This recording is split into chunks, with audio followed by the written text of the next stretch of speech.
Welcome to the Jeppson podcast. I'm here with the one and only Adanna Boyer.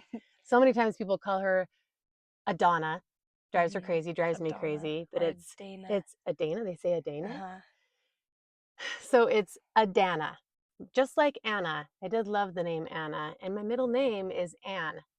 And I never liked it because it has no meaning. It has no connection to any ancestor or anything. But I did love the name Anna. And I thought if I gave her Anne in there somewhere that it had an affiliation with me.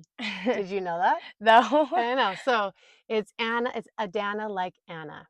Her middle name is Yetunde, and it was like an interpretation of was that one father's daughter? No, Adanna is a Nigerian interpretation of Adanya.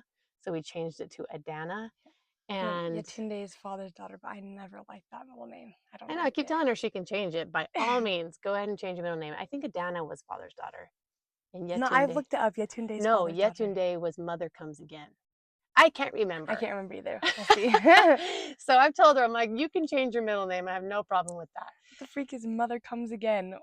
If I'm dead, I'll always be with you. Oh, okay. I don't know. There we go. I can't remember. We just wanted it to somehow tie, into her Nigerian culture. So, and I'm looking like I'm a little bit low on battery. I might have to stop this and go charge my battery, but on my computer. But it is the Julie Jeppson podcast.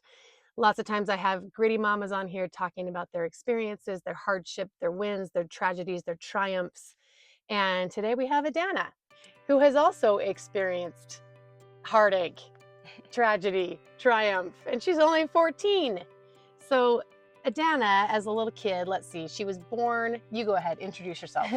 Okay, I'm Adanna Boyer. I'm 14 years old. I love to do gymnastics, which is kind of going downhill a little bit, so we can talk about that. I'm in 8th grade. I get to go to high school next year, which is crazy. I'm hanging myself over here. That's crazy. And that's just life right now. It's just gymnastics in school and babysitting. I mean, somewhat. Yeah, and hanging out with friends too. Yeah, she hangs out with friends, and she sometimes I pay her for babysitting, sometimes I don't, but she also has gone to like the BYU Gymnastics camp, which is a week long, which is $500. So I'm like, you're babysitting, and that's going towards your gymnastics camp. Or all the travel meets. Yes, all of her travel meets. She travels like 7 to 8 times a year, normally. Maybe not so much this year, but which is probably what we'll get into a little bit. But Adanna, when was your birthday? October 29th. She was born October 29th. At 11:30. I don't No, know. I think it was 11:41 a.m. My first baby. It was all back labor. Oh, she sucked. It was all back labor. I felt like I was being stabbed in the back by 50 daggers. But she came out 6 pounds, 9 ounces, head full of hair, curly hair. And I will not lie, she was hard from birth. She was a hard baby. Number one, I lacked knowledge. I was my first time mom, had no idea what I was doing. And the other thing was that I just thought babies slept all the time. Adanna never slept, which has not changed. She never slept. She just cried and cried and cried all the time. And I felt bad. I remember taking her into the pediatrician and he was like, oh, this baby again. And I was so insulted. Oh my gosh. Because she cried all the time. And we didn't know why. And I wanted cookie dough. Oh, please. So she was a tough baby, cute little baby. Oh my gosh, everywhere I went, everybody stopped me. Oh my gosh, is she yours? Yes. Like yours? Like she came out of you? Yes, she's my biological daughter from my womb. And man, this girl could not for the life of her stop bouncing, jumping all the time. This is a classic story I always tell about Adanna. Was when I was getting other little kids in the car. She was 3 years old. I had a 3-year-old, 18-month-old, and newborn, like for years. And then, so when she was 3, she may as well have been 9, because that's how I treated her. I was like, go grab this. Can you hold her? Can you take this? So she's always been a very old soul, and had a lot of responsibilities, obviously, as the oldest of 8. But when she was 3 years old and I was getting other kids ready in the car, pushed the garage door to open, And Adanna just thought that she was going to take a little ride to the top of the roof and held onto the garage as it was like going up. And I looked over and she was halfway up, just with this big smile on her face, just grinning ear to ear. And I was like, ah! Screamed for her to let go. And it was terrifying. I'm just gonna make sure these mics are on. Is my mic on? Because these are brand new mics. Okay. So she finally let go. I can't even remember if I ran and grabbed her. I think I did because I was worried that her knees were gonna like break in half when she landed. But like from then on, like I was like, this girl needs to be active like all the time. And her preschool teachers would say she just never stops jumping. She was always jumping and bouncing and just excited for everything. Just a fearless little kid. So I wrote down some notes here about how Adanna was fearless as a kid and how she was just vibrant and loved life. And she's number one out of 8 kids. She was my earliest walker, earliest talker. She walked at like 11 months, well, just before her first birthday, which is just average. But my other kids took a long time to walk. She was chattering and jabbering. She was a loudmouth. Ali? Can you say Adanna? Nana. Can you say doggy? Can you say puppy? Can you say zebra? Zebra. Yeah, yeah. Can you say giraffe? Rock.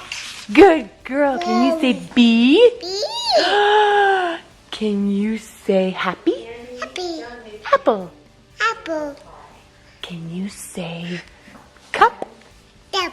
Good job. Can you say Mickey Mouse? Mario. Yes. Adanna, can you say please? Peace. And we quickly started her into gymnastics at age 3, just like I have for the rest of my kids. I believe that it's a strong foundation for anything else that they want to do in life, whether that's football or dance or rugby, whatever it is they want to do. I believe that gymnastics gives them the strength, the agility, the flexibility, the discipline for everything else. It's kind of like a fundamental stepping stone into all sports, I think. So we put her in at 3. She quickly advanced and became part of the Olympic gymnastics team, starting in level 3, right? Hot shots, I think. Well, that's not a part of the team. Oh yeah, level Hot 3. shots was like little 5 and 6-year-olds who are advanced, learning and growing into be on the team. So she joined level 3, skipped level 4, went to level 5, and did it start on level 5? I think it started. Yeah, I just had to test out a level 5. Yeah. Oh, yeah, So that's when it so all we'll back started. up for you a little bit here. One of her coaches said to me, "She is the most talented gymnast I have ever seen walk through these doors," which is pressure, right? Like, yeah, yes, it's a compliment, but it's also like, oh, crap, I have to live up to that. Have you ever felt that? Mm-hmm. Oh yeah, a lot. Yeah. So, I mean, it's great to get compliments, and at the same time, it's almost like damaging. How ironic is that? But as she grew older, some fears that she developed as a kid were a fear of elevators, which is common. Lots of people get freaked out getting in. And I've been stuck in an elevator before, and it was crowded. Yeah, that's scary. She's terrified. What else are you afraid of? Airplanes? Afraid of airplanes. What Holy, else? they're so scary.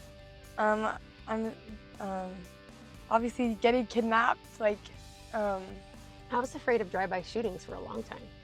Every car that drove by, I was like, oh my gosh, they're gonna shoot me. yeah, that's what happened only when it's like a sketchy car. You're like, what the freak? So normal fear, she was afraid of open water, like Oh, yeah, wakeboarding open and water, too. skiing. Because what, was a fish gonna attack you or something? Yes, I was scared of the fish. Like, I never went boating with my friends or like in the water. I just always had to watch them surf or tube from the But boat. did you like understand that you were missing out? Yeah, well, I don't even know. Well, it always felt so horrible just to be in the boat, just watching them all have fun. And I was just like, I can't do that. I'm too scared. So that sucked. So She's- glad that's changed because it's so much fun to be in Yes, the because she does get in elevators, she does get on planes. It's not like stopping her water. from I did it by living. myself. I went on Yes, the she plane did. by She went myself. on a plane by herself. It's horrifying. She got a Did it. little where's that My cut? scar right She's here. a tiny little, oh, it's right there. Move your hand. From what? The window out? Yes, if you guys can see that, you can barely see that little mark right there. She was running in the dark. They were Oh my playing tag outside, and she fell in a window well, which is pretty traumatizing. And she cut her chin, or her jaw right there. As I was falling, just Fell into the window well, like probably falling into some never-ending abyss, and she thought she was going to go into who knows where, a never-ending tunnel. But she was hysterical. Would not stop crying. yeah, I don't even know. And I think it was because she was terrified of getting stitches, Yeah. right? So I was like, then we're not going to get stitches because that'll be more traumatic than the actual injury itself. Yeah. So as she has developed more into womanhood, she has developed bigger fears because as a kid, you were just like killing it, right? Fearless, earliest walker, earliest talker, holding the garage door as it went up, most talented gymnast, made a ton of friends, outgoing. So right now we're trying to find out why the heck these fears have surfaced. And we've thought for a long time that it was mental blocks because in level 5, she was supposed to do a back walkover on the beam. Couldn't do it. 2 years straight, couldn't do it. You still don't really do them.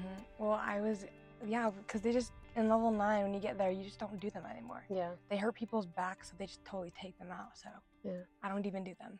But even if I could, I still can't do it right now because of just what's happening in my brain right now.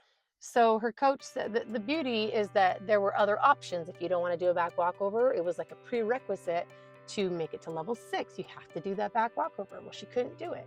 So they said, well, let's have you do a handstand, hold that for 3 seconds and connect it into a back flick. And a flick is a back handspring on the beam. So she would do a 3-second hold right into a connected back flick. But if she paused and waited, there's a huge deduction. Like I'm learning all this stuff and she gets so mad at me when I'm like, wait, what's a bail?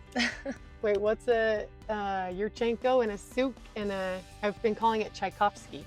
It all sounds like Russian. Tchaikovsky? Yes, that's it. What is that? Is that the release Yeah, move? it's a release move. I know what a release move is. So you guys, if you followed along long enough, she's been a gymnast all her life. The last now 11 years, because she started at age 3. Tell me why you love it. Tell them why you love it.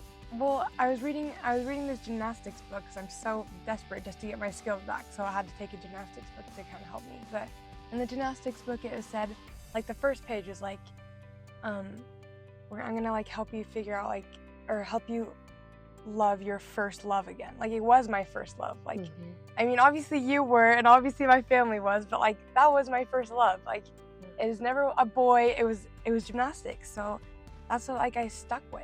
And yeah, because I put her that in was my dance whole because life. dance was my first love. And she's like, this sucks. I was like, well, I love dance. I just couldn't do ballet. I just wanted to move. And I because just she was couldn't very do much a ballet. tomboy. She was kind of like me, tomboy. Didn't like to do her fingernails. Didn't like to do her hair. Didn't like makeup. Oh, that has changed. So that has changed. She's more feminine now. But as a little kid, she just wanted to be the sportsy, powerful. She lacked a little bit of grace, which is probably why she hated ballet because of the slow tempo of it.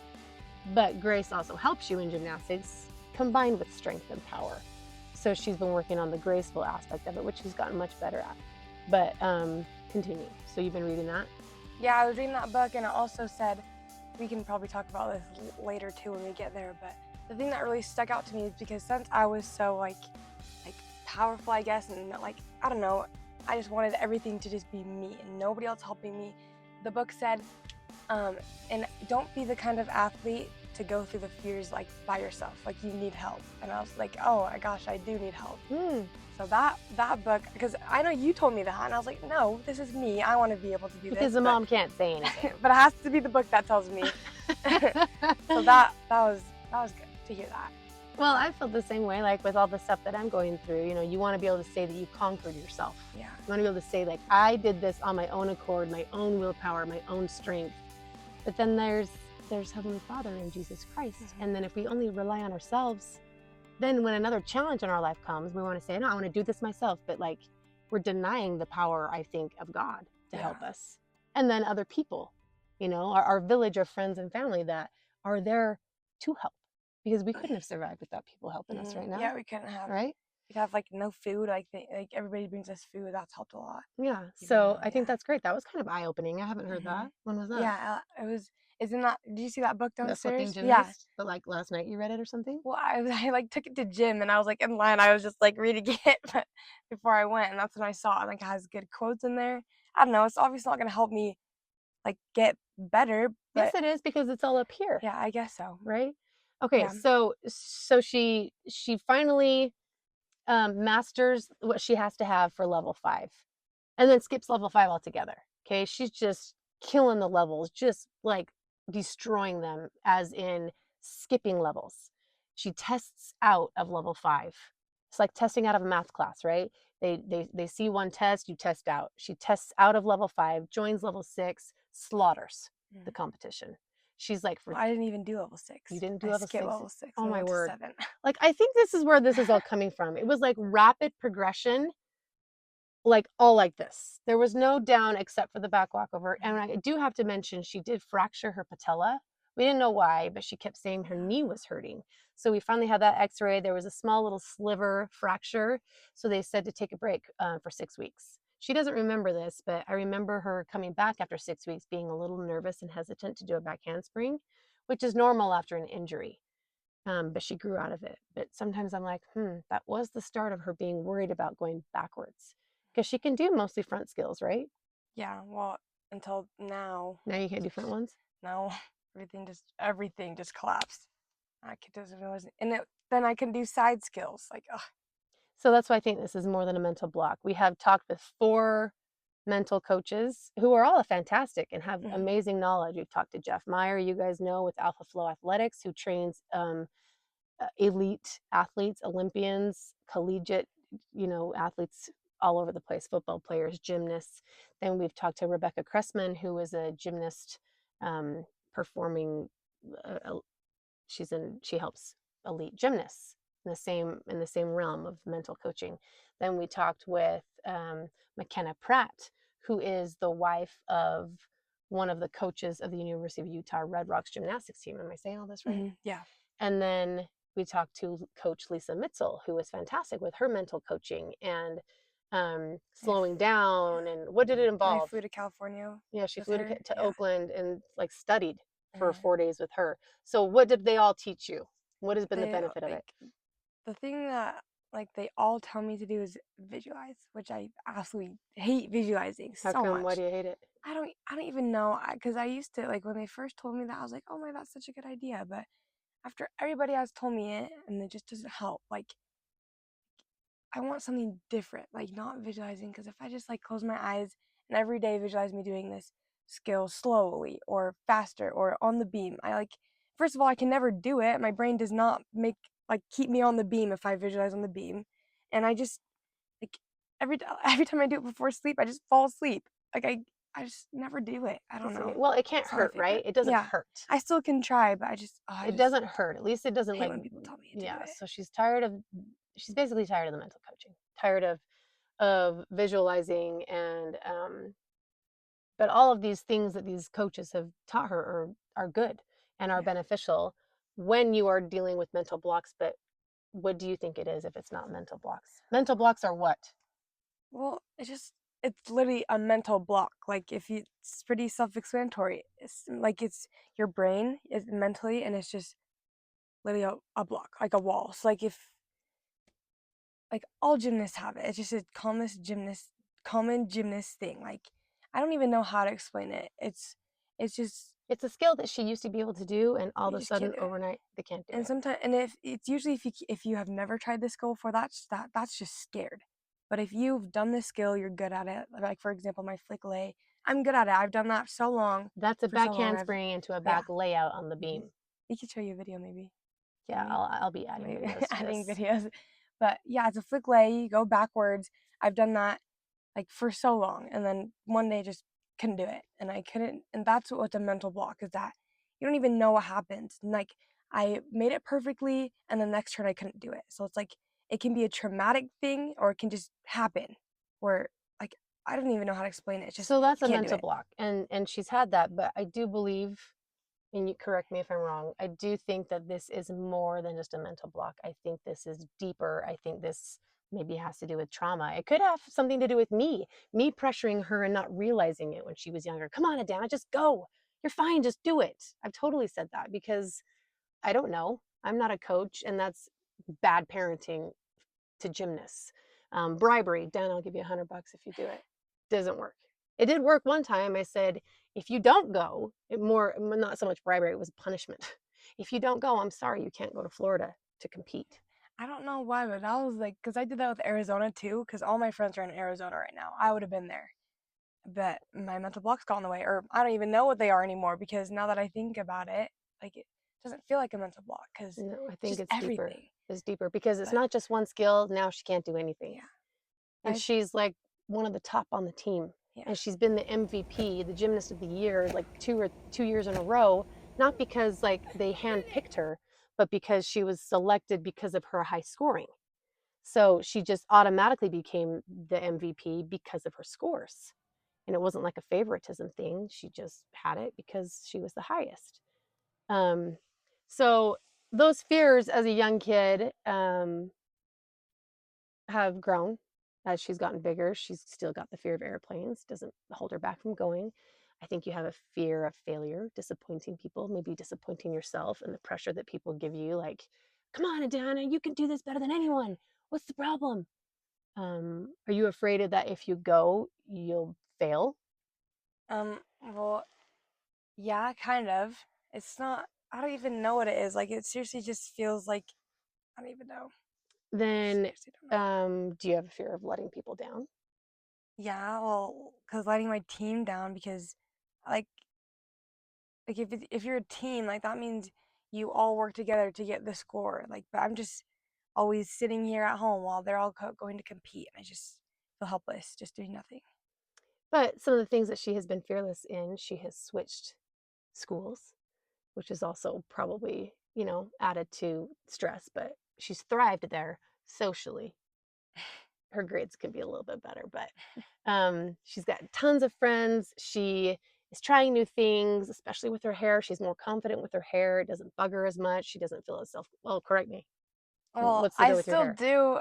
Like, I don't know. I just still want like the straight hair, but I don't know. I can't really change that, Yeah, so I so just you've have kind of to. come to terms with like this is how you were born, Yeah. this is who you are. Um, so those are some other things. Like she has, as she grows, she has become fearless in certain things and fearful in others, just like all of us. So I guess the plan moving forward is where we're at this point. So many people are cheering for her, and we are so thankful because it uplifts, encourages. This kind of started like to get more serious as far as her blocks last January or February, March ish. She started scratching events, meaning she would touch the beam, salute to the judges, touch the beam, meaning I take a knee. I'm not doing this event, but she still had to touch it. Um, and then that became more common than not.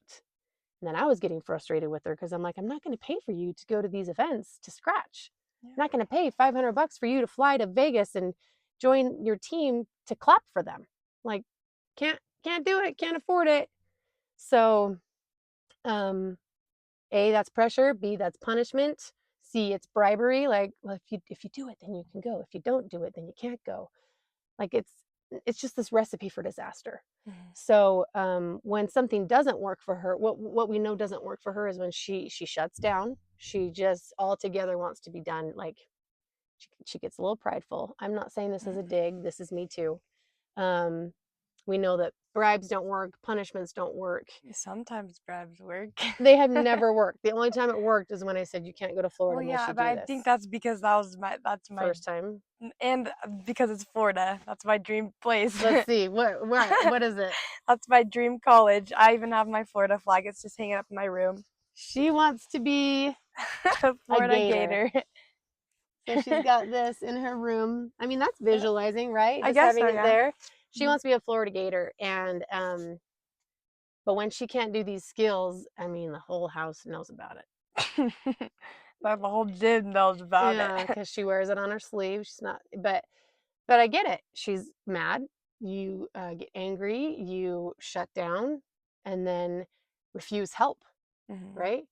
So we wanted to get on here and podcast a little bit about that and Adanna's plans. Because I said, look, because people have said, and I know you're asking yourselves, well, maybe she wants to quit deep down, Julie, but you're the one being like, come on, Adanna, you can do this. And maybe she doesn't want to let you down. And so I have said, like, if you don't want to do it, if you want to try drill team, if you want to do dance club, I mean, I'm not, you'd have to like start training because she's going into high school next year. And this is where things start to get serious. And why do they start to get serious? Because that's when recruiters start looking at you. When she's a junior, they are signed. So do recruiters come when you're sophomores? They come when you're freshmen. Like they'll just watch you when they watch you as a level 10. Ay caramba. So that's why I said this is getting serious. And if this is something that she wants to pursue, she either has to go all in. To me, that means you give it everything you have. If that means extra help, like I had to have extra tutoring for some classes in school. It's like humbling because you're like, oh, I'm not smart. You just need extra help with some things and other people don't. Other people need extra help with reading and you're whipping through books like you're some professor reading. Yeah. And some people don't do very well speaking. Others are like very eloquent. We all have different gifts, right? So I just said, now is the time. If you're going to do this, you have to commit. And that might mean extra practice. That might mean extra sessions with coaches who can help her mentally. That might mean, it's just like the athlete that goes and does the suction cups or does extra massage or gets up at 4 a.m. to practice before anyone's even awake. There's sacrifice. And it just depends on if you want to do that. Yeah, it's like so tempting to go on the drill team and just have a normal high school life and like go to like the dances and everything. But I've done like gymnastics since I was 3 years old, and I so badly want to quit, and I so badly want to keep doing it because I'm so sick of just standing there and just doing nothing. But like it was my first love, and so hard to just think of what I want to do. It's just, I don't know. I've had mental blocks before, but this is probably the worst mental block, anxiety thing. I don't even know what it is that I've ever had. So it's so hard to like keep hopeful. So what's the plan? What do you want? What do you want? I want to do gymnastics, but like, I don't know how long I'm just gonna be standing there on the beam doing nothing. I guess that's when it all comes down to you, right? It all comes down to you because it's all up here. She knows that. Physically, everybody knows she can do it. She knows she can do it. And so we're going to try kind of a Hail Mary. We're working with a graduate student who is a sports psychologist, which is going to be helpful, probably just like the rest of them. But we've also looked into a hypnotherapist who kind of does, what's it called now? She said to me, we go into the brain, we pull a file out, reprogram it, and insert it back. Because this could be something from her past, like if she fell off the bed when she was 3 years old and it has caused all of a sudden this anxiety later in her life. But if we can grab a hold of it and figure out what it is, and she can be like, that was the turning point, kind of heal that, create some new neural pathways in her brain to be like, look, don't let this own your life anymore. So tell them what your plan is moving forward so that when we check in again 6 months from now, we can decide, or we can look back and be like, this is how far we've come, or the shift in course correction. I want to go like 6 months in the future and just see what happens, but I want to keep doing gymnastics, but I don't know how long that I want to go just standing there. I want to do it, keep going and get to like level 10. Because I know that if I quit like as a level 9 right now, I'll just be so regretful. Like I should have just at least made it to level 10, or at least done my flick lay one more time, or like done a release move or something. So I want to keep doing it. I don't want to regret it for the rest of my life. So she's like me. I would never want to look back either and be like, I was right there. Yeah. It's like you're digging for the gold and you're like, I'm sick of digging. And you finally get there and you quit, and then one more swipe would have been the gold mine. Yeah. And I guess it's the unknown, not knowing when that's going to come. So what are you willing to do? I mean, I don't want to keep doing more mental training stuff, but that will help then, I guess, because it's so annoying to get on calls and just hear the same thing over and over and do hypnotherapy, whatever that is. But I mean, I don't know, I'm just gonna try it, see what happens. So this hypnotherapy is like regression modalities where she doesn't so much do the mental blocks and like, okay, so on this skill you're stuck here. She goes back into things you've experienced and tries to change it, I guess. And who knows? Like I said, it's a Hail Mary. I'm sure there's lots of controversy with hypnotherapists. I know even with me, I'm like, I don't know about this, but it can't hurt. We're just gonna try everything. So tell them what you're willing to do then. Yeah, I'm willing to try mental training and hypnotherapy and just keep going to gymnastics every day, and then I guess we'll see from there. So What about at the gym when you're just standing around? What are you willing to do? Because nothing changes if nothing changes. What will you do? I don't know. I want you to think about it. And I don't have an answer for you. I'm not like, oh, what's the magic answer? If you're just standing around and you're letting everybody lap you and you can't go, what are you going to do differently in that moment to say that you somehow gave it your all?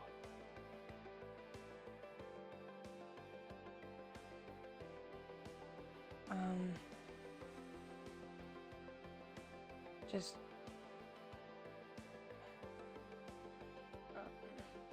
I don't know, because I always just run and then stop. Like there's nothing I can do except for just. There's got to be something different that you could change instead of standing or balking. All I have is just going for it, but that's not that easy, so I don't know. Okay, so we'll check back in 6 months and see like what it was for her that made her not stop, not balk right before an event or a skill. I hope this doesn't die. Anyway, that's all we've got for you right now. Coming live from the closet casting here in the bedroom. I've got kids napping. Are you feeling hopeful or discouraged or what? Oh, like half and half. Are you about to cry? No. Are you on the verge? No. Do you feel a lump in your throat? Yeah. She's brave. This is a hard thing. We're willing to give it everything we've got because she's come so far and done so much, and it is hard to like close the door on. It'd be easy if you had an injured body, right? Yeah. You could just be like, well, I broke my back. Easy. Yeah. But you can see she gets emotional about it because it's been her life for the last 11 years. We've had to deal with changes in our family life at home. And some people would ask themselves, well, is it because of that? I don't think it's because of that. I think it's made it worse and made it more difficult, but she's strong. She will get it. She will do whatever she has to do with no regrets. And if that means that you take a break, some people say, just take a break. Can you just take a break from gym? Well, yeah, but I feel like that will make it worse. That, and if you take a break from gym, like it's not like you regress, but they don't let you just right back on. Yeah. Then, I don't know. I'll just be doing nothing at home. She'll be babysitting. Yeah. Hang on, Adanna. You'll get it. You just have to fight. You have to fight yourself. I think it's you against you. Yeah. You're your worst enemy. Mm-hmm. You know, keep reading the things that will change the way you think, just like you read in that book. Because, yeah, you've been very hesitant for more help because you want it to all be you, which is noble. I would too. Sometimes you just need a little kick in the pants from something else. Yeah. You know? Mm-hmm. So we're going to try this regression-based therapy. Mm-hmm. And we'll let you know how it goes. Work with the graduate student on some psychology, mental psychology. And then I want you to start just the best that you can. Be fearless like you once were. Mm-hmm. And when you go, you can make a decision that says, when I start, I will not stop. And be true to yourself. If you're going to run for the vault, you don't go unless, you commit. And when you start running, you don't stop. Mm-hmm. Same thing with everything in your life. If you're going for a goal, you go until you get there. Because believe me, there's a lot of things I wanted to quit right now, and podcasting is one of them. Sometimes I'm like, what am I even doing? YouTubing, I'm like, oh my gosh, what am I even doing? But then I get an encouraging word from one of you guys, or the viewers on YouTube that say, keep going, Julie. You can wake up now, yes. And I make it another week. Keep going. Don't give up. Don't rip on yourself. And hang on. And if you, I think this is all coupled with prayer. This is prayer and grit, guys. Grit and grace makes you great. Any last words? I don't know. Keep hope and keep praying and follow your dreams. That's all I got. You saying that to yourself? Yes, me and everybody else too. And, All right. Yeah. We'll check back in Chomp. again.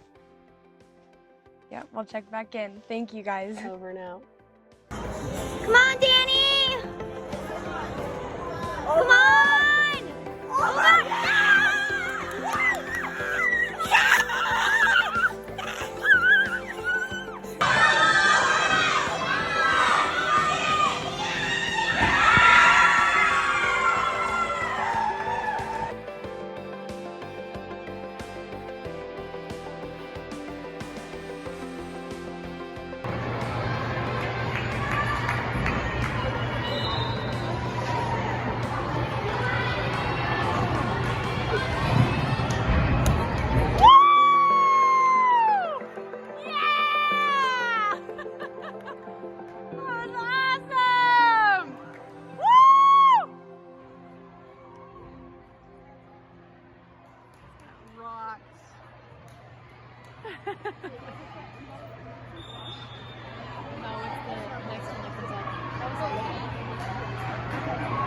That was amazing.